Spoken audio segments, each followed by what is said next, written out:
dito, ito daw po yung nagre-reflect sa pagkatao natin. Kumbaga, yung 24 oras na meron tayo sa buhay natin, kung ano yung mas mahabang oras na pinaglalaanan natin, nandun daw po.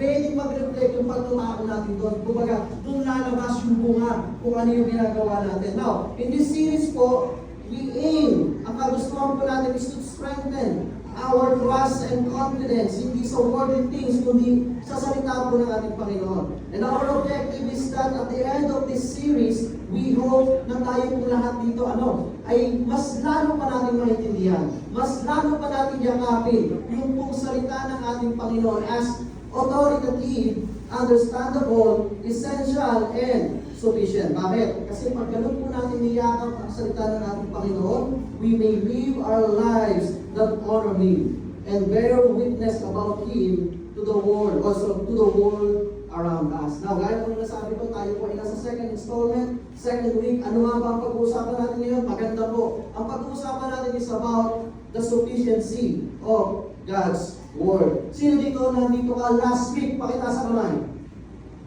Yan, marami no. Last week, bago natin pag-usapan ng tuloy-tuloy ito, tignan lang po natin, ano bang pinag-usapan last week? Sinimulan po natin yung series na to by talking about the authority of God's Word. At alam niyo po, I believe, ako po ay naniniwala, that lahat tayo dito, we acknowledge that the Word of God is powerful.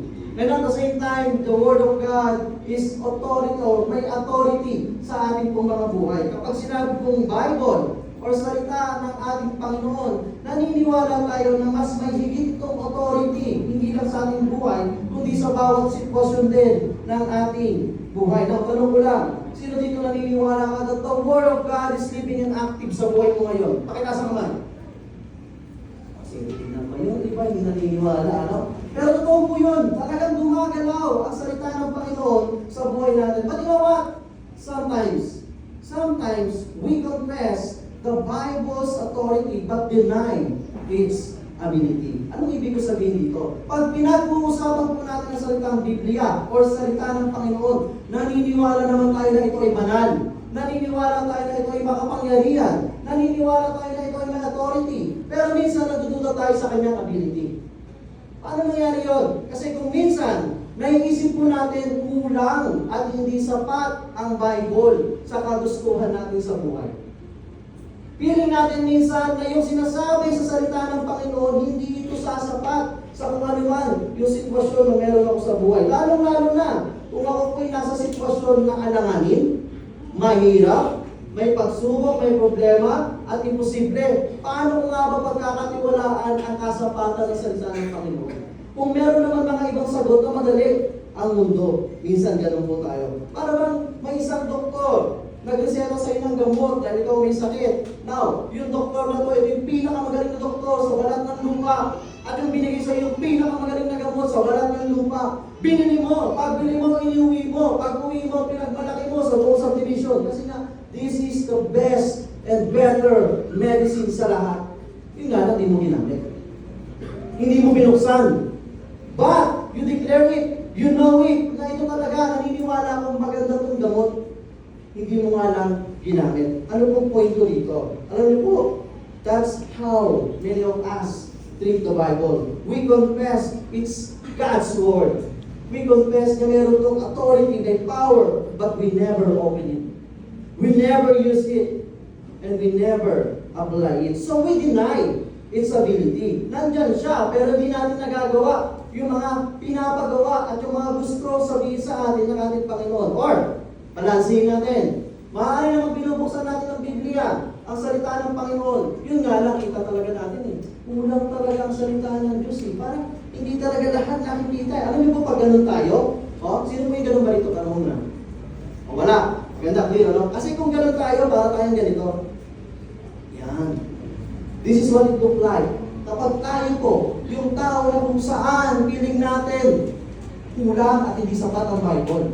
There's no power. Hindi yung Bible, tayo. Kasi, whether we like it or not, nandun ka man o wala, nagbasa ka man o hindi nababago ang kapangyarihan at kabanalan ng salita ng Panginoon. So ito'y mawawala ng epekto sa iyo Hindi tayo walang epekto, kundi sa iyo dahil hindi nga natin ginamit. Bakit? Kasi pagbukas natin, ang iniisip natin, parang mas pagaling pa ako dito Parang mas makakapag-rely pa ako sa strength ko, sa pagkakaunawa ko. Parang hindi ko maintindihan ang Bible. Yung tipong bumili ka ng, sino po ba yung dito sa music? Nasa kamay. Sa 5 p.m. po kasi paggabi na medyo patulog na to, paanto. Kaya po ako ngayon, mabilis ako, madalas ako lagi nagpapataas. Yung parang, feeling mo, gusto mo yung sound. May ganun ba? Kaya sino na-enjoy yung worship kanina? Yeah? Gusto natin yan. Parang ikaw yung tipong talagang mahilig ka sa sound, mahilig ka ng malaking speaker, magandang speaker, branded na speaker, na umo ng lakas, na kung saan excited ka gamitin, pero nung gagamitin mo ng event, hindi gumana. Bakit hindi gumana? It's not working. Why? Pagtingin mo, hindi pa nakasaksak. Parang simple-simple naman yung problema. Di saksak. Tama naman. Alam niyo po yung hindi ko sabihin kung bakit gano'n? That's what happened when we admire the Bible but don't connect our lives to it. We believe it has a power and authority, but unless we plug in through faith and obedience, we will never experience its power and its sufficiency. Now, sufficiency. Establish muna natin bago tayo magtuloy-tuloy. Ano ba ibig sabihin ng sufficiency? Tanungin natin kay Maring Miriam. Miriam Webster Dictionary. Sabi po niya, sufficiency means enough to meet the needs of a situation. Sa Tagalog, parang sinasabi niya dito, sakto ito sa pangyayari o pangangailangan. Now, tinignan ko pa sa iba. Nag-search pa ako, no?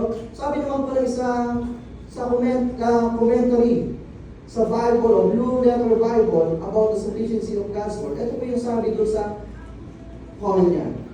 Sabi niya, the word sufficiency means that the Bible contains all necessary revelation to know all that God has desired us to know, to do all that God has desired for us to do, and to be all that God has desired us to be. Meaning to say, ito pong Biblia, ito pong salita ng Panginoon, nandito daw po natin makikita, mababasa, lahat. Pakisabi nga po lahat.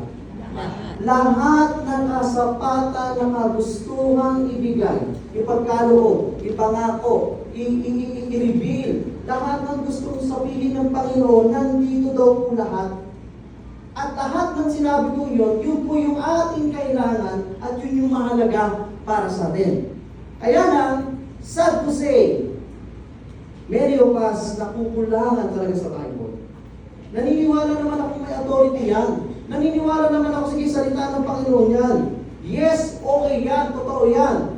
Parang, baka pwede lang dagdagan. May gano'n, ano? Baka pwede lang dagdagan. Ewan ko lang kung familiar kayo dito. The Bible Plus. The Bible Plus, paano makasigurado ako? May authority naman yan, pero paano makasigurado ako dagdagan natin? Ano dadagdag natin? Una na rito, tradition. Tradition. The Bible Plus tradition. Kasi nakasanayan na namin to. Nakagawian na namin to Gawin na natin. Kahit sa lukat na, sa sinasabi ng Biblia, ginagawa natin kasi nga nakasanayan na natin. Teka, may bagong bahay. Ang ganda, ang laki. Nandito kayo lahat, mga 100 yung kasama mo. Wala mo na papasok, wala mo na papasok. Bakit? Kailangan mauna yung asin at saka yung Nasaan yung isa? Yung asin at tubig at asin. Pili ko lang dito. Ayan, asin at bigas, ipasok natin. Pagkapasok, pwede na tayo pumasok. Pamahiin. Tradition. Ilitain sa labas yung mga tao. Una pa yung asin at bigas doon. Kasi na, pamahiin. May mga ginagawa tayo na kung saan dinadagdagan natin yung Bible. O baka hindi naman tradition. Baka naman meron kang mga kumakaway-kaway sa sasakyan at sa bahay. Tunsoy. Naniniwala ako dyan. Salita ng Panginoon, powerful yan. Pero kailangan ko talaga ito. Natutuwa ako kung nakikita ko sa bahay. Or kaya naman, sige, okay yan. May authority yan. Pero okay lang ba, tignan ko muli aking kapalaran. Horoscope. Meron ba ba ito? Mga batos na ito, di ba? Horoscope, alam niyo ba po ito? Yan! Tingnan ko muna yung kapalaran ko. Aquarius, magbabago na yung asawa mo. Hindi nga lang alam kung kailan.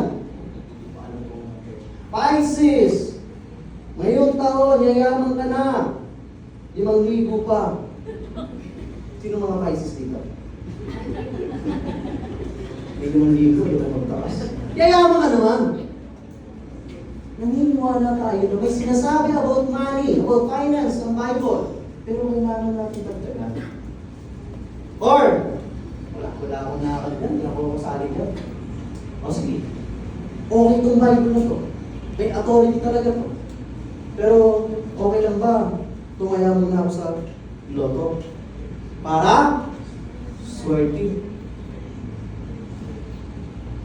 Sino dito ka tayo sa loto? Tatas. Iya. Yung binabasa mo yung Bible, pagka pinabasa ng Bible, ikaw yung pila ka sa labas.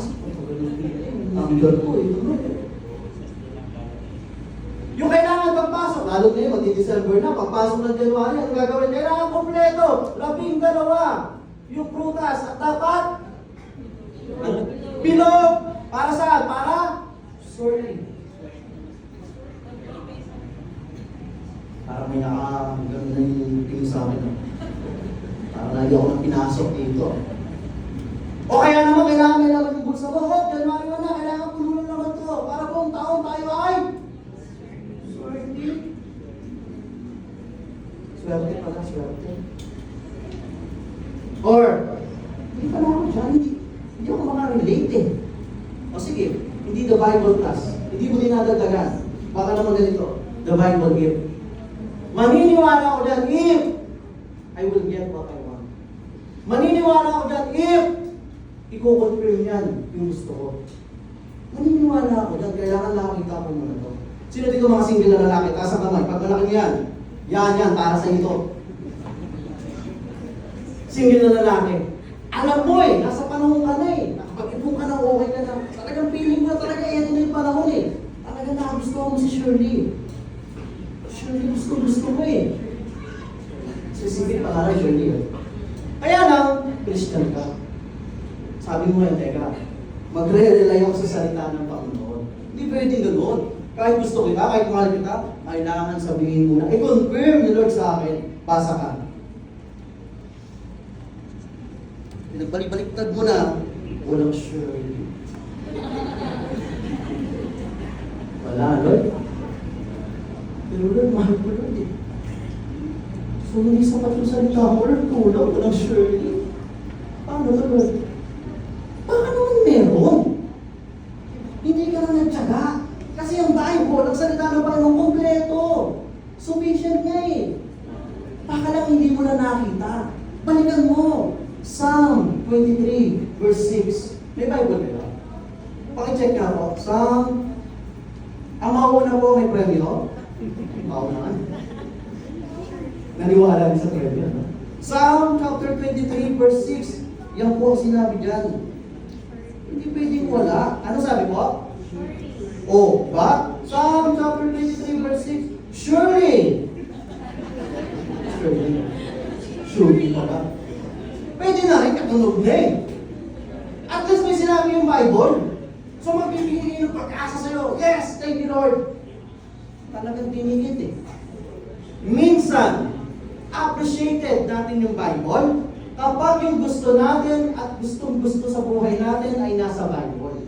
Nasa Word na. Pag wala, kulang ang salita mo Lord. Hindi sapat ang salita mo Panginoon. Maniniwala lang ako sa'yo pag nasasagot mo to. Maniniwala lang ako sa'yo pag yumaman ako. I hope and pray walang ganun dito. Pero bang mga ganun dito? Ay mga ganun dito. Taas sa kamay. Yes, wala. Ganyan tayo eh. I hope and pray na tayo po ay hindi ganito. Ano? The moment we accept Jesus, the moment we realize that Jesus is our Lord and Savior, He is enough. At yung kasapatan niya na yun, alam natin na para sa buhay natin at kung ano man yung mangyayari, hindi niya tayo papabayaan na sapat ang salita ng Panginoon, ano man ang sitwasyon, ano man ang panahon, para baguhin, ayusin, itama, ibigay, ipagpala, ipagkaloob, lahat ng gusto niyang ibigay sa atin. Sapat ang ating Panginoon. At para makita natin yung kasapatan ng salita ng Panginoon. Tignan natin, ano ba yung sinasabi talaga ng Word of God? May invite everyone to please stand. Babasa po tayo ng salita ng Panginoon. Kindly open your Bible in Psalm chapter 19, verses 7 to 8. ESV translation po ang babasahin natin. Again, Psalm chapter 19, verses 7 to 8. Wala po ako sa screen, ano? Kaya naman, lagi po namin kayo ni-encourage na makapagdala po ng Bible. Kung wala po kayo dala, makishare po inyo sa katabi ninyo, ano?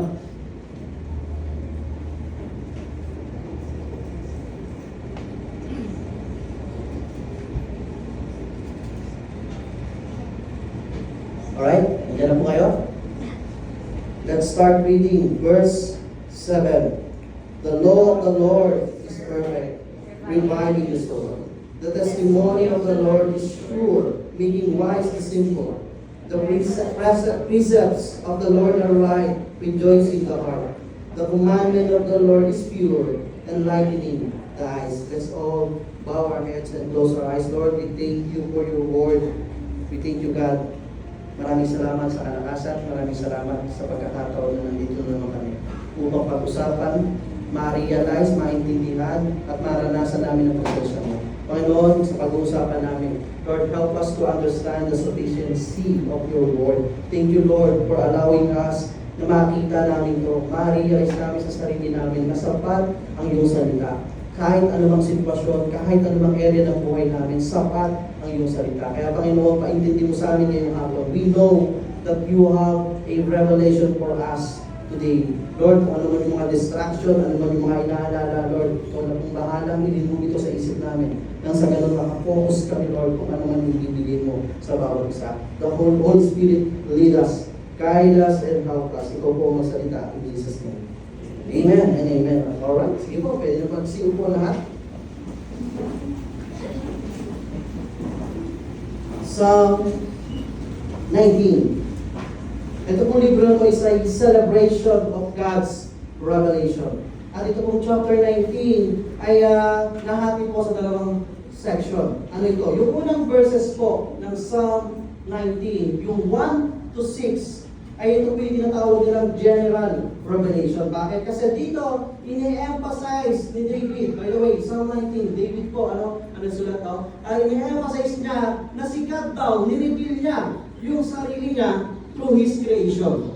Through His creation. Yun yung unang section. Pangalawang section, verses 7 to 14. Ito na po, nandito naka-include yung ating pong binasang text kanina. Ito naman yung tinatawag na special revelation. Bakit? Kasi dito naman, nireveal daw ni God yung kanyang sarili sa pamamagitan hindi ng creation, kundi ng kanyang salita. Kanina, general revelation, special revelation, nireveal ni Lord sa Word, and nireveal ni Lord saan? Sa creation. Kumbaga, yung chapter 19 po, ang sinasabi dito ni David, God revealed Himself, sabi niya, in both creation and Scripture. Now, as believers, tayo po, tayo naniniwala sa Panginoon, ini-encourage tayo na tayo ay magkaroon ng trust, obey, or obedience, delight in the sufficiency of God's Word, not only to admire His creation. Yes, dalawang bahagi na binigay ng Panginoon yung revelation ako sa Kanya. Pero sabi ng Panginoon, ang sabi po ni David dito, mas maganda siguro na makita natin kung sino siya sa pamamagitan ng Kanyang salita at hindi lang sa Kanyang mga gawa. And I believe most of us here, dahil sa unang week na napag-usapan at matagal na tayong Kristiyano, most of us here talaga naman naniniwala tayong sapat ang ating Panginoon. Tanong ko lang, sino dito naniniwala ka na sapat sa iyo ang salita ng Panginoon? Lahat tayo naniniwala. So kung lahat tayo naniniwala na sapat ang salita ng Panginoon, tanong ko lang, anong pag-uusapan natin yun? Naniniwala na pala kayo. So, kaya lang isip ako. Okay. Sige, kung lahat tayo naniniwala na sapat ang salita ng Panginoon, ang tanong na lang siguro natin ngayon, ganito. How can we say that God's Word is sufficient for every season of our lives? Paano nga ba? Okay, naniniwala tayo sapat. So, papaanong paraan natin masasabi na sapat talaga ang Panginoon? Hanggang saan? Hanggang kailan na magiging sapat ang Kanyang salita? Una, makikita po natin to. The Word of God is fully sufficient to deal with every failure in our past. Sabi po sa binasa natin kanina, the law of the Lord is perfect, reviving the soul. Now, ito pong binasa natin ng text na binabanggit ni David. Yung word po dito na law. Yung law, in other translation, ang ginamit po hindi law. Ang ginamit po ay instruction or direction. The law of the Lord here refers God's instruction in Scripture or what we call divine instruction. Pag sabi nga po divine instruction, originally referring to Torah, to the Torah. Alam niyo yung Torah? The first 5 books of the Bible. Alam niyo? Genesis, Exodus, Leviticus, Numbers, and Deuteronomy. Yung po 5 na yun. Kasi, nung time na sinulat ni David, itong Psalm 19, wala pa namang New Testament. Pero sabi ni David, itong panahon na yan, kung ano yung salita na yan, sapat yan sa panahon nila. Kung ano man yung nireview ni God sa kanila na salita ng Panginoon, sapat yun para maniwala sila, sapat yun para magtiwala sila, at sapat yun para mas lumalim pa ang kanilang relasyon sa ating Panginoon. Yun po yung sinasabi dito ni David. Now, David said that the law of the Lord is perfect. In Hebrew, ang ibang translation din po, hindi ko nilalagay yung Hebrew din, no? Pero para lang din klaro, ba't ko ba binabalik lagi sa Hebrew? Kasi nga po, yung Psalm, kung sinulat ko, ang original talaga nito is Hebrew. So para lang makita natin, kasi kada word yan, yung word na nakikita natin, marami pong meaning yan. Maraming ibig sabihin yan. Ngayon, yung salitang perfect dito, ay ito, hindi lang to perfecto. Ito rin po ay complete. Pakisabi nga po complete. Complete. At hindi lang to complete, unblemished. Unblemished and full in truth. So sapat talaga ang salita ng Panginoon. That's na nagre-resulta saan? Sa reviving the soul. Yung word na reviving, in Hebrew ulit, marami ulit meaning yan in English translation na, no? Ano ito? Ibig po sabihin niya to restore life, to rescue, or to turn back. So ganito, pag binabasa mo itong Psalm 19 verse 7, ganito po siya, no? Ang gusto sabihin ni David dito, sapat ang salita ng ating Panginoon dahil ito ay perfecto, kumpleto, trustworthy, unblemished. At dahil dito, nire-revive nito, nire-restore nito, nire-rescue nito, ibinabalik nito, nire-refresh nito yung ating buhay. Yun yung ibig niya sabihin dito. So David is declaring that God's Word has everything needed to restore what is broken inside us.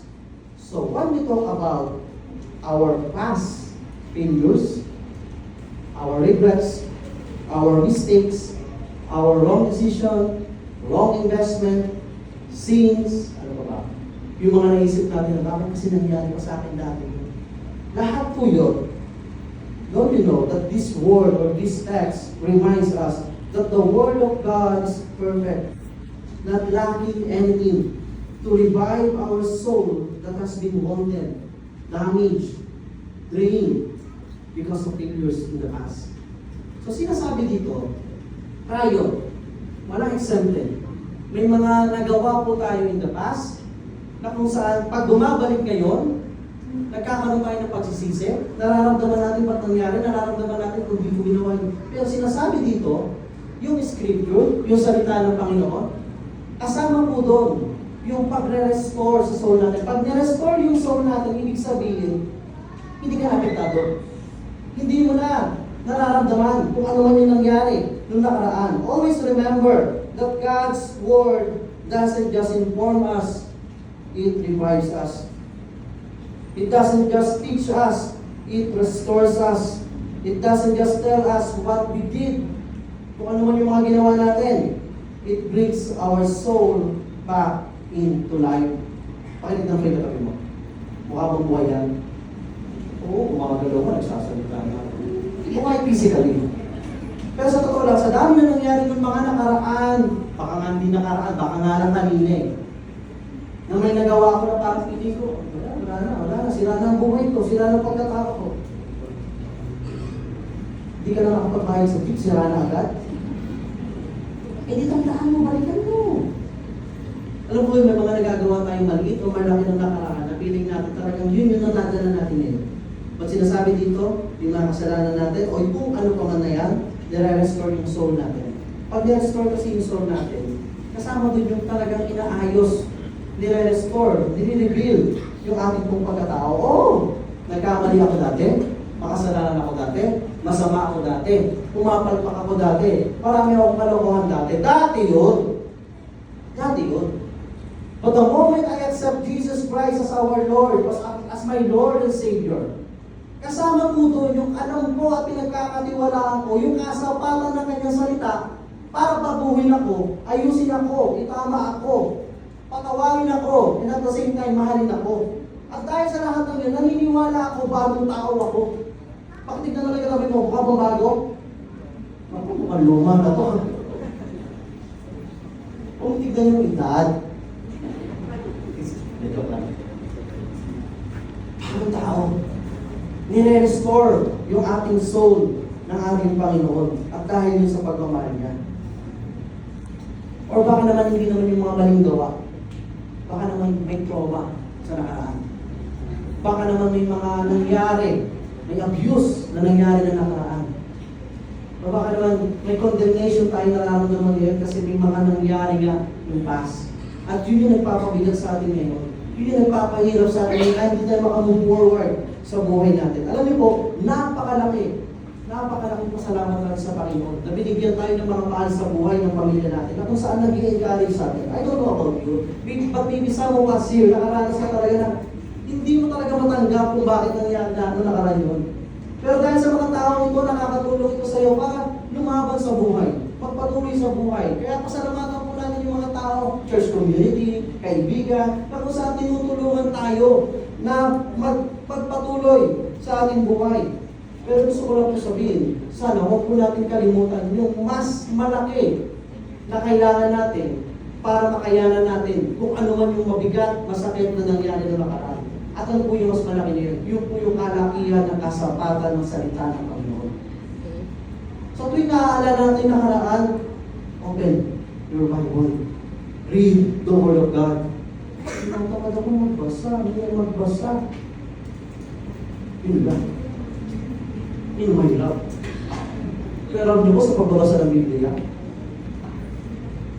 pag talagang nilagay mo yung puso mo sa pagbabasa, at ginugusto mong magbasa, magugulat ka na lang.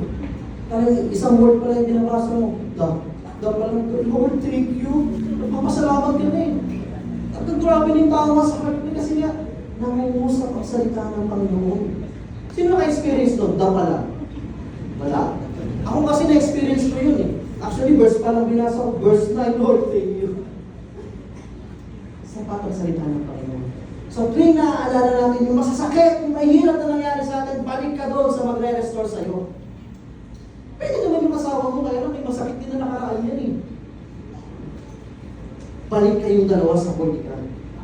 I-restore ni God kung ano, yung masakit, mapait na pangyayari sa atin. You know what? I want to encourage everyone. If you are now in Christ Jesus, you have relationship sa ating pong Panginoon, you are now already complete and restored because of Him. God's Word is sufficient para po panghawakan natin, para po magpatuloy tayo, at para kalimutan natin yung nakaraan. Ang hirap nun ha? Ang hirap talaga pag tayo lang ang lumalaw. Pero pag yung Word ni God na yung ginamit natin at pinagbasihan natin, makakaya natin.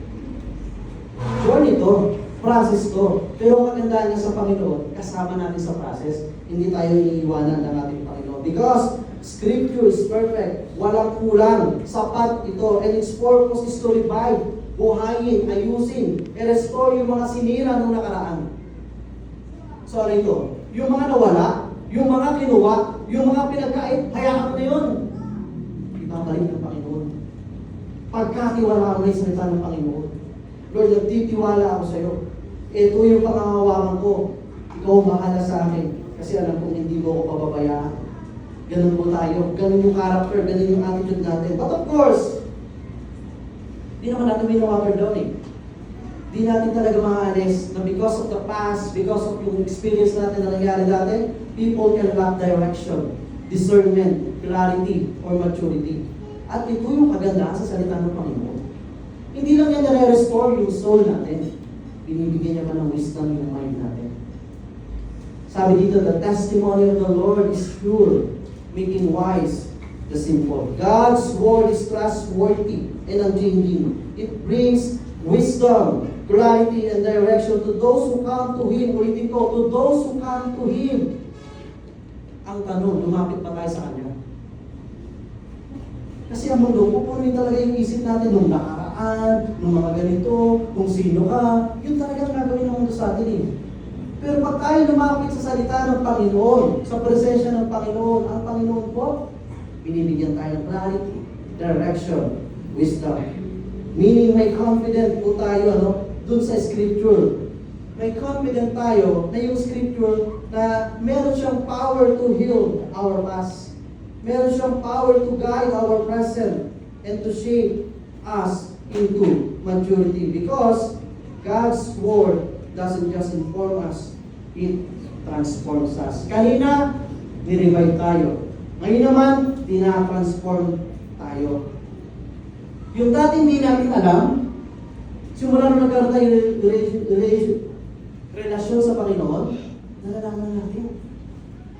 Yung dati hindi natin maunawaan, ngayon nauunawaan natin. Dati hirap na hirap tayo kasi iniisip natin, bakit pa ako dumaan doon? Bakit ba nangyari sa akin yun? Pero nung dumating yung pagkakataon na na-encounter natin si Jesus, na-realize natin, Lord, kaya pala ako dumaan doon. Kaya pala nangyari sa akin yun. Kasi dadalhin ko ako dito ngayon. Nandito ako ngayon. At kinakaya ko yung napagdaanan ko noon kasi dahil ako may Panginoon. Hindi mo sinabi kinakaya natin kasi kaya natin. Kaya po ng ating Panginoon. Sa labas po, marami tayong makakakuha. Ano makukuha natin doon? Knowledge. At wala pong masama doon. Okay naman yun, ano? But you know what? The Word of God, the Bible, the Scripture, hindi lang knowledge na nakukuha natin. True knowledge that leads to transformation.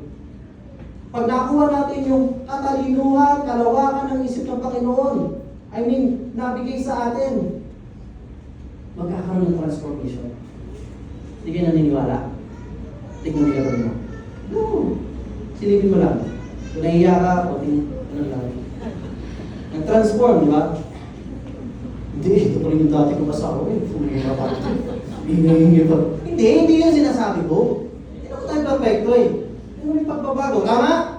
May pagbabago. Kasi tayo naman, gusto natin talaga. Totally talagang i-reconstruct talaga eh. Gusto mo bago, hindi. May pagbabago po ginawa ang ating Panginoon. Sabi niya sa Romans 12, ano sabi? Do not conform to the pattern of this world, but be transformed with the renewal of your mind. Hindi heart, hindi feet, hindi hand, hindi head, hindi eyes. Your mind. Kasi nga, wisdom. Binibigyan tayo ng wisdom ng ating Panginoon. So, hindi po ini-aim, ito po, tayo. Hindi po ini-aim ng Scripture na tayo po ay i-feed o bigyan lang ng information.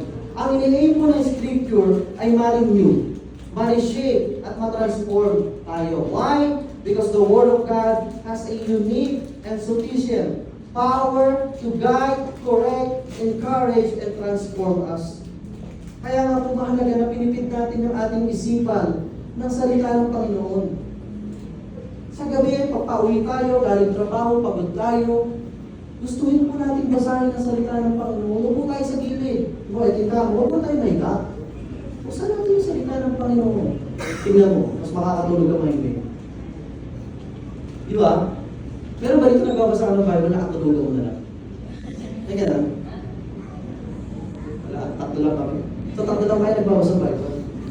Pag uwi ng iba, hinaka na ako dito. Di ba, sa iba kasi literal eh. Pag talagang salita ng Panginoon nagbibigay ng pahinga, literal. Yun nga, hindi nga ng iba, hindi nga nagbabasa eh. Naririnig lang, nakikinig lang ang salita ng Panginoon, nakakatulog eh. Tignan mo yung kami mo. Ako titingin. Walang tulog ah. Kasi talagang yung gusto ng Panginoon, yung salita niya, nagbibigay ng kapahingahan. Hindi physical, spiritual, emotional, mental, inner, ang loob. Use the Word of God to replace negative thoughts. Dami binibigay ng mundo. Ganito, ganyan, ganito, ganyan. Salita ng Diyos ang ipalit natin at gustuin natin. Use the Word of God to gain wisdom that comes from a reliable source. So pag nagtuloy-tuloy po tayo, basahin ang salita ng Panginoon, nag-rely tayo sa kanyang salita, mararamdaman po natin talaga yung pagbabago, yung transformation. God's Word provide wisdom na hindi kaya po ibigay ng mundo. Ibig sabihin, may Christ-like character. Yan. Christ-like character. Natututo tayong magkaroon ng self-control. Natututo tayong hindi na lang basta-basta makinig sa mga balita o mga sabi-sabi sa labas. Natututo tayong magkaroon ng pasensya. Sino dito yung alam mo may pasensya ka na? Ako talaga dati wala akong pasensya. Pag hindi ako sinasagot, wala akong pasensya sa mga ganyan eh. Dati doon. Kaya nga ngayon, kahit hindi gusto natutuwa ako, masaya ako, okay na okay ako dito eh. Oo, okay ako. Kasi binago ko ng Diyos. Di ba dati mainit din ang ulo mo eh? Sige, para lang mas tayo makakunik eh. Hindi ako sa marriage. Sino mag-asawa dito? Mag-asawa. Yan. Dito, marami ano. Sa mag-asawa mo, ano? Lalo yung mga kababaihan. Sa mga kababaihan.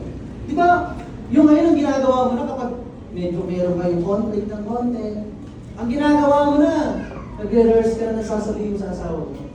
Yung, ay, sasabihin, ano yung magsasorry? Teka, ilagay ko muna sa notes ko. Ay, sorry na, I love you, pasensya ka na. Ikaw mo naman. Sorry ka pala mo, sinusulat mo pa, nire-rehearse mo pa. Dati wala kang ganun. Pag nakita kayo, nag-away kayo, para kang armalay, dire-diretso. Hindi na nakapagsalita yung asawa mo na namin, talagang galit na galit ka na eh. Sino dito yung ganun babae? Siyempre wala. Balansin natin baka sabihin niyo, puro na tayo. Yung mga lalaki naman. Yung mga lalaki, pag sinisisi natin yan, binabalik sa ating mga babae. Tama? Pag sinabi mo sa lalaki, kasi ganito ginawa mo, kasi ganyan ka eh. Kaya ganyan yung mga anak natin, kasi pabaya ka. Kasi wala, puro ka chismis, puro ka ganito, wala ka. Kaya ikaw hindi mo na mabalik kasi may rebat lagi sa iyo eh. Pero listen to this, mga lalaki. Husband, pakita sa kamay. Huwag mo ibababa, hanggang matapos ito sa video. Sa mga lalaki yan.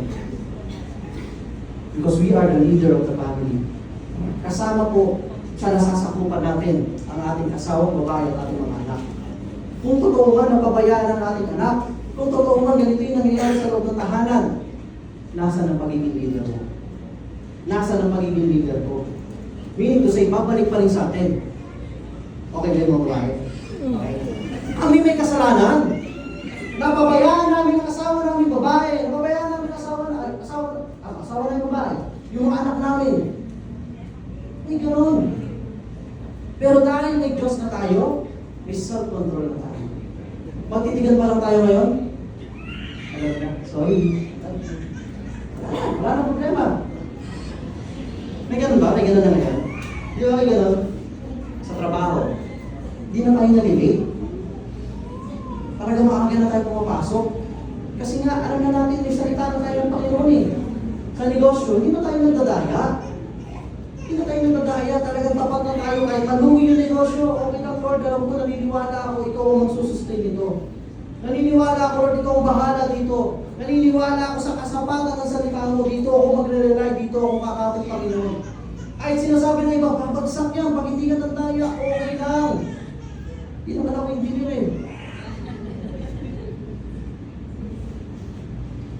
The kidding aside, the Bible, the Word of God, the Scripture teaches us how to live well, choose well, and walk wisely. And because of that, the Word of God is not only sufficient for our past, but also the Word of God is sufficient for our present challenges. Past, present.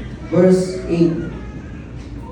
Sabi sa verse 8, the precepts of the Lord are right, rejoicing the heart. The commandment of the Lord is pure, enlightening the eyes. And dito sa verse 8, there are two powerful truths about God's Word na kung saan nagsasalita directly sa kung ano man yung sitwasyon natin ngayon. Kanina past, ngayon naman yung ngayon. In our context today, napakagulo na ng sitwasyon. Ang dami na nangyayari sa labas at alam kong aware kayo dyan. Pag sinabing politics, corruption, religion, hindi magkasundo, ekonomiya, pabagsak, baha, lindol, ano ba? Ang dami nangyayari ngayon. Marami ng mga kabataan ngayon na i-involve saan? Sa drugs, na i-involve saan? Sa kaguluhan. Sila ang pag-asa ng bayan, pero pagbukas natin ng Facebook, ang daming kaguluhan, puro kabataan. Nakikita niyo yun? Hindi din. Ako lang nag-Facebook. Ang dami. Ang dami ngayon. Sorry sa word ah. Patayan dito, patayan doon. Ang dami na po nangyayari, tama? Ay, hindi naman ako apektado dyan. Layo ko naman, kasi Santo Tomas naman ako. Pero alam po, deep inside, natatamaan tayo doon. Kasama tayo doon. Sa pagbagsak na ekonomiya, maapektuhan. Kahit maganda negosyo mo ngayon, babagsak din siya. Kasi nga, bababa, babagsak. Yung mga investor, mag-aalisan. So, apektado po tayo sa lahat. Maging sa personal natin buhay. Ang daming nangyayari. At sabay nung nangyayari sa labas, ang daming problema, ang daming pagsubok. Palubog ng palubog, pabagsak ng pabagsak, pababa ng pababa. Ano sunod? Wala akong sinasabi ah. Pagbaba ng pagbaba, ang tanong, paano ka aakyat ng aakyat, aahon ng aahon? Word of God. Salita ng Panginoon. Why? Because the Word of God brings joy. Joy to the heart. Hindi joy to the world, ah. Joy to the heart. Diba ang hirap magsaya kapag may pagsubok, kapag may problema ka? Pero, pag sino po Kristiyano dito? Confirm pa lang. Diba pag Kristiyano ka, kahit may pagsubok ka, may saya ka? Tingnan mo yung katabi mo nakangiti. Tingnan mo. Tingnan mo. Sige, tingnan mo. Nakangiti, di ba? Pangiti-ngiti lang yan. Ang laki na ng pagsubok yan. Ang bigat na yan, palubog na yan. Pero pangiti-ngiti, hindi dahil walang problema yan. Pangiti-ngiti yan dahil may Panginoon yan. Alam niya sa sarili niya na sapat yung Panginoon, kakayanin niya, makakalagpas siya dito kasi nga kasama niya ang Panginoon. Kaya kung hindi na ngiti, kaya ang tawag sa atin sa labas, ang tawag sa atin, tayo ay mga swerte. Tayo naniniwala sa swerte, malas yun ano. Tayo ay mga baliw.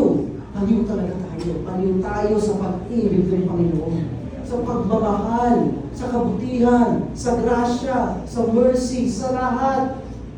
Mahal natin ang Panginoon. Sino dito nagmamahal sa Panginoon? Pwede ba natin palakpakan ng Panginoon?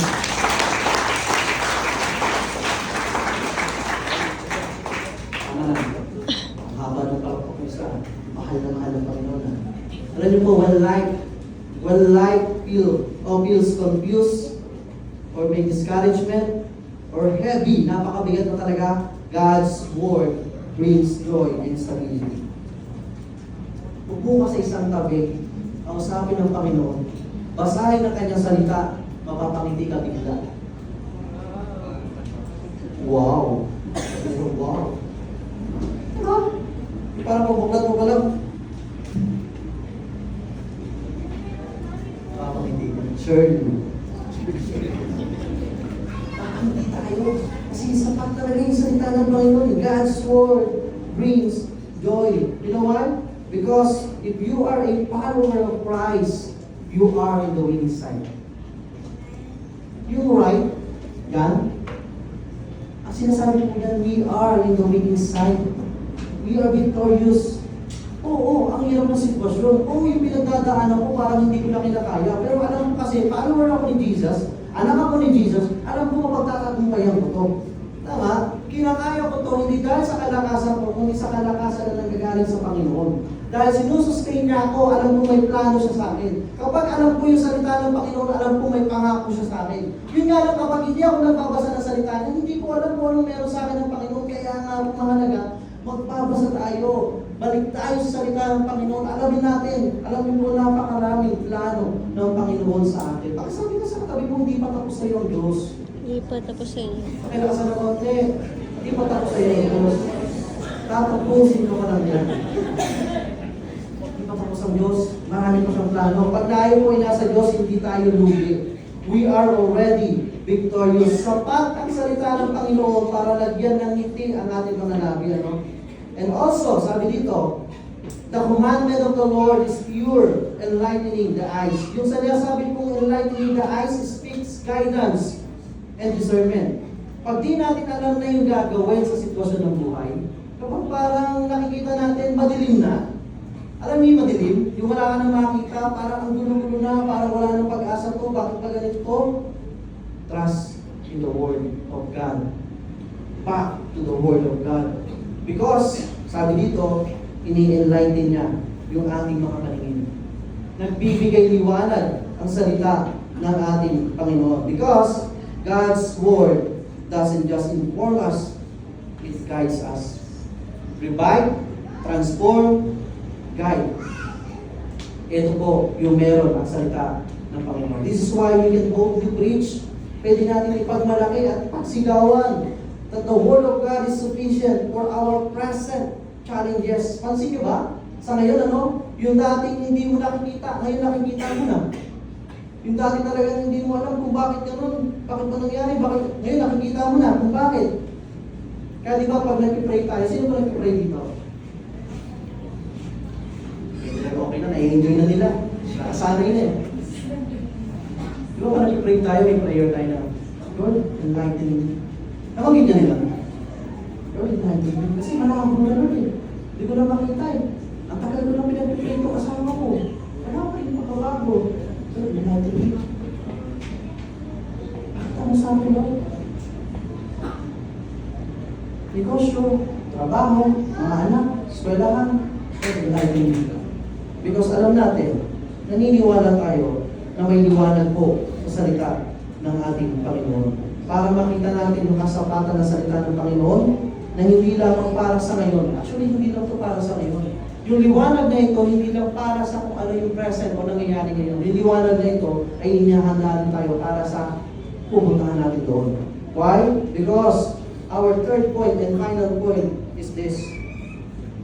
The Word of God is sufficient for our future fears. Kanina, past, present, future. Revive, transform, guide. Balikan natin yung buong verse. Patapos na pa ako. Sabi dito sa buong verse, verses 7 to 8. Basahin mo lang po. Sabi dito, the law of the Lord is perfect, reviving the soul. The testimony of the Lord is pure, making wise the simple. The precepts of the Lord are right, rejoicing the heart. And the commandment of the Lord is pure, enlightening the eyes. Now yung Psalm 19, verses 7 to 8, meron po yung apat. Sabi nga po apat. Apat na powerful na adjectives. Siguro naman po, alam mo na kung ano yung sinasabi ko apat na yun. Naka-highlight ka po yan. Na kung saan yung apat na ito, pinapakita nito yung kasapatan ng salita ng Panginoon noon, ngayon, at bukas. Pinapakita nito sa atin yung pag-revive, pag-transform, at pag-guide sa atin ng ating Panginoon. Yes, maaaring hindi tayo sigurado sa future. May nakakasigurado ba ito ng future? Wala. Hindi natin alam. Kahit ano meron tayo ngayon, hindi natin alam. But God's Word is perfect. Meaning, may kasapatan po ang salita ng Panginoon. Kumpleto po ito para samahan tayo doon sa future. May takot tayo sa mga bagay-bagay, sa sitwasyon na hindi natin alam, hindi natin maintindihan. Unpredictable. But God's Word is sure, trustworthy, reliable, and unshakable. May pag-aalala mo sa future. Sino dito nag-aalala sa future? Ako na. Ano nag-aalala ka? Ano ba talaga mangyayari? Sa mga parents, di ba? Sa mga magulang. Kahit anong ipon natin ngayon, kahit anong meron tayo ngayon, huwag natin inaalala mo yung future. Kasi hindi natin alam kung anong mangyayari sa future. Nag-aalala tayo. Hindi tayo makagawa ng tamang desisyon. Nahihirapan tayo. But God's Word is right. nahihirapan yung puso natin sa sitwasyon ngayon at sa future, bibigay mo ng joy ang salita ng Panginoon. And lastly, maaaring may takot tayo sa future kasi hindi clear yung nakikita natin. Blurred. Wala tayong makita sa future. Kahit ngayon bukas hindi natin makita kung ano mangyayari. Hindi clear. But God's Word is pure. Meaning, clear, clean, without distortion. At ang salita po ng Panginoon ay nagbibigay ng liwanag para makita natin hindi yung sitwasyon na hinaharap, kundi yung pananampalataya natin sa hinaharap. So why is the Word of God is sufficient for our future fears? Because it is perfect for our uncertainties, sure for our worries, right for our decisions, and pure for our vision. Psalm 119, verse 105. Your word is a lamp to my feet and a light to my path. Familiar kayo sa verse na? Grabe ito. Verse 2 ito eh. Pinahawak ko ito eh. Alam niyo po, your word is a lamp to my feet and a light to my path. Ang context po niya, yung panahon na yan, kapag madilim ang paligid, ang ginagamit ko nila, lampara. Alam niyo ba yung lampara? Yan po. Tapos yung lampara, pag ginagamit nila, hindi nila ginagamit nila nakahawak sa ganyan. Di ba? Kaya kita natin ganyan. Ang ginagawa ko nila dito, binababa nila. Pagbaba nito, tinatapat ito sa kanilang paa. Tinatapat ito sa kung saan hahakbang ang kanilang paa. Yan po ang context niya. Yung panahon na yan, ganyan yung ginagawa. At yung ilaw ng lampara, hindi po yung malaki. Sakto lang yan. Sa kanilang paa, sa kanilang hahakbangan, na-imagine ba? Sige, para makakuha tayo ng... Sino dito may palaisdaan ka? Mangingisda. Nakayaman tayo sa business ng may aquarium na lang. Aquarium. Palaisdaan. Alam ko po, hindi naman ako familiar. Pero ako po yung mga kaibigan sa Kalisay, yung mga ito yung negosyo nila palaisdaan. Pagka walang buwan, matitig yan eh. So ang ginagamit po nila, hindi ko alam kung lampara pa rin hanggang ngayon. Kasi may solar na eh. Tama? May flashlight na. So try to imagine na lang, lampara, pero solar. Ang gagawin po nila doon, para makita nila yung pilapi or yung mga tilapia na nagtatalunan, kailangan yung lampara, ibaba. Kung nasa taas yan, wala ka naman makita sa baba. So nasa baba din. Para maiwasan nila, hindi matapakan, alam nila yung mga pinagdadaanan o nadaanan. Yan ang context. Noon at hanggang ngayon. Ang salita mo ng Panginoon ganito. Kaya naman niya bigay yung liwanag hanggang dulo. Dito po wala tayo. Pero binibigyan ng Panginoon ng liwanag. Yung hakbang natin sa buhay, bawat hakbang natin sa buhay. Kasi ang tao madalas nasa future, nandun sa malayo. Wala namang masama doon. Pero sabi ng Panginoon, anak, tignan mo muna yung bukas. Tignan mo muna yung mamaya. Tignan mo muna yung hahakbangin mo ngayon. At kasama ko ako. Ako magbibigay ng liwanag sa iyo. Sa mundo ngayon, ang daming in-offer. May solar, may flashlight, may cellphone. In context, kung titignan natin, ito yung mga temporary lang na tutulong sa atin. Ito yung mga paglalobat na hindi ka na matutulungan. Pero yung salita ng Diyos, kahit kailan hindi malulubat sa iyo. Yung Panginoon hindi malulubat, hindi hihinto para bigyan ka ng liwanag. Now, yung sinasabi ko, Old Testament. Puntahan natin yung kabilang side. Psalm 119 is talking about Scripture, the law, commandment, testimony, precepts, talking about the Word. Sa New Testament po, sinabi sa John 1:1, ang sabi doon, in the beginning was the Word, and the Word was with God, and the Word was God. Yan ang sabi sa John 1:1. Pag tinuloy mo, John chapter 1, verse 14, ang sabi doon, the Word became flesh. And that's Jesus. Pag tinuloy pa natin yung pagbabasa sa dyan, kaya mga po mahalaga, makapagbasa tayo ng salita ng Panginoon. Pag tinuloy pa natin yung salita at binasa natin John chapter 8, talunan natin yung 1 to 8. Ang sabi po sa 8, verse 12, si Jesus mismo nagsabi, I am the light of the world.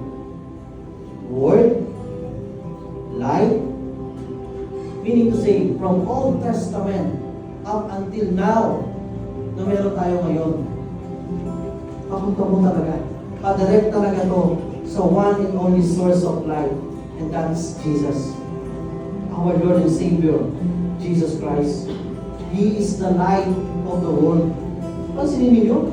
Kanina, paalam nga yung usapan natin dito Kanina, paalam nga. Pero sinabi ni Jesus, I am the light of the world. Not only your feet, not only your hand, not only your head, I am the light of the world. Meaning, papakita ko sa inyo liwanag. Kung nakakaranas ka ngayon ng kadiliman, nakakaranas ka ngayon ng paghihirap, nakakaranas ka ngayon ng pagsubok, Jesus is the light of the world. Kaya ka nang bigyan ng liwanag. Go back to the scripture. Go back to read His word. Go back na pagkatiwalaan natin yung kasapatan ng salita ng Panginoon. Don't settle for less sa mga bagay-bagay na temporary na nagbibigay ng liwanag. Go back to the Word of God. Jesus is the light of the world. At yun po yung katotohanan. I don't know about you. Magkakaiba ng sitwasyon.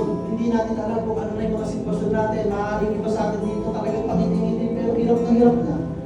Hindi na makaahon. Hindi na kayo magpursige. Hindi na kayo tumuloy. Wala na pag-asa.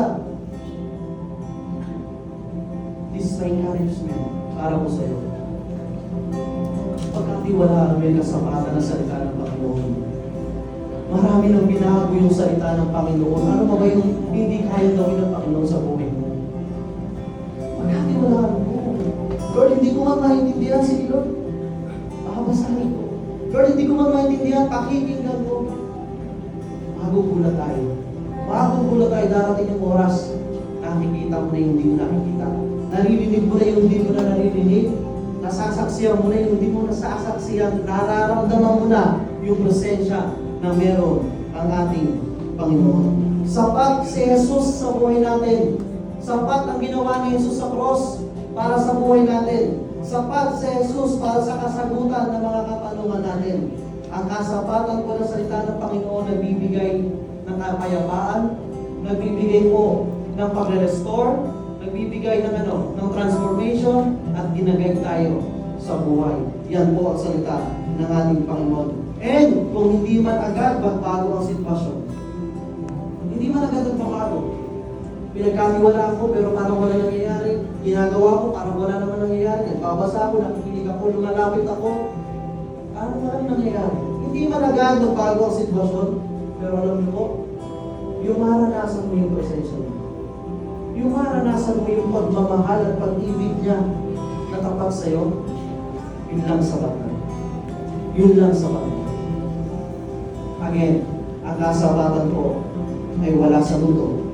Ang kasapatan ko na hinahanap natin ay na kay Kristo. Tayo mo ka lang.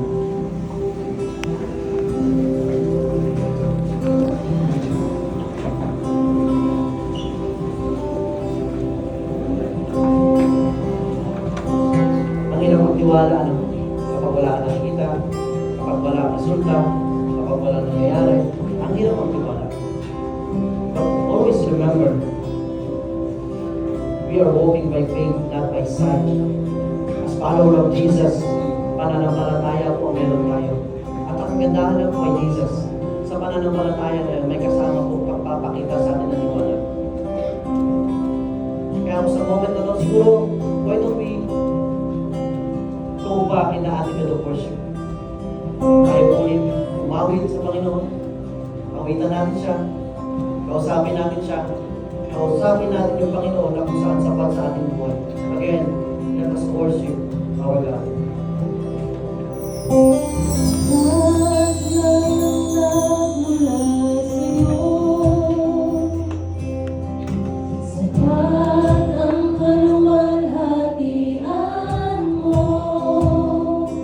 Sapat ang kapangyarihang tagal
sapat ang pag-ibig mo, sapat ang biyaya mo. Ikaw ang aming Diyos na sapat sa aming buhay. Maraming salamat, Panginoon. At ang iyong kasapatan, Panginoon, aming tinatanggap. Tinatanggap namin, Panginoon, dahil alam namin na ikaw lang yung kailangan ng aming buhay. Maraming salamat, Panginoon. Lord, we thank you because you are sufficient para po sa buhay namin. Lord, maraming salamat. Can we all close our eyes and bow our heads? I believe God wants to minister to each and every one of us this evening. Maybe you are here today and you are in the situation where you don't know how to completely rely on God's Word. Maaaring nandito tayo ngayon, pero ang iniisip natin na, hindi kulang talaga yung salita ng Panginoon eh. Para paguhin, para ayusin yung buhay ko. Maybe we are here today at sinasabi natin, kailangan pa natin tumingin sa ibang source para maranasan yung totoong pagmamahal, para maranasan yung totoong kapayapaan, totoong pag-ibig. That's you. I believe God wants to talk to you right now. Maybe you are here today and you are asking, how can I develop that desire to trust in the sufficiency of God's Word? If you are that person, I believe God wants to talk to you and God wants to say to you, my son, my daughter, my word is sufficient. My word is enough. My son and my daughter, my word has a power. Has a power not only to change what's around you, but to transform what's within you. My son and my daughter, my word is enough to give you peace, even in the midst of suffering, even in the midst of distraction. My word is enough for you to bring you hope. My grace is enough. My son, my daughter, my love for you is enough to strengthen you and to give you everything you need for you to continue your life with me, just the Lord your God. In every situation, in every season of our life, God is telling us right now, His Word is sufficient. And His Word is true. At hindi ito nagbabago.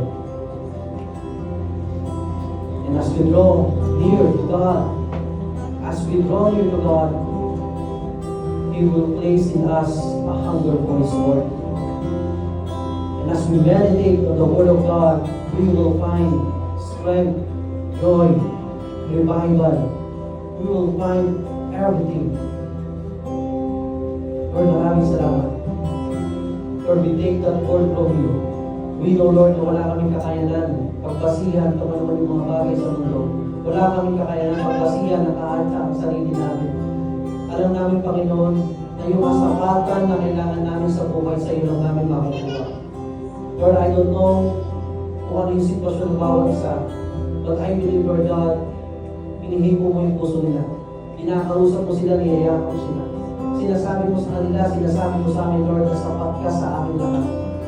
Kung ano man ang sitwasyon namin ngayon, Panginoon, mapagtatagumpayan namin ito, makakayanan namin ito, makakawala kami dito. Because we have God in our lives. Lord, we thank you. Lord, we honor you. Lord, we magnify your name. Lord, we glorify you. Lord, tinataas ka namin. Dahil nagpapasalamat kami sa kasapatan na meron ka sa buhay namin. Maraming salamat, Lord. We bring back everything to you. This is all our prayer in Jesus' name. Amen and amen.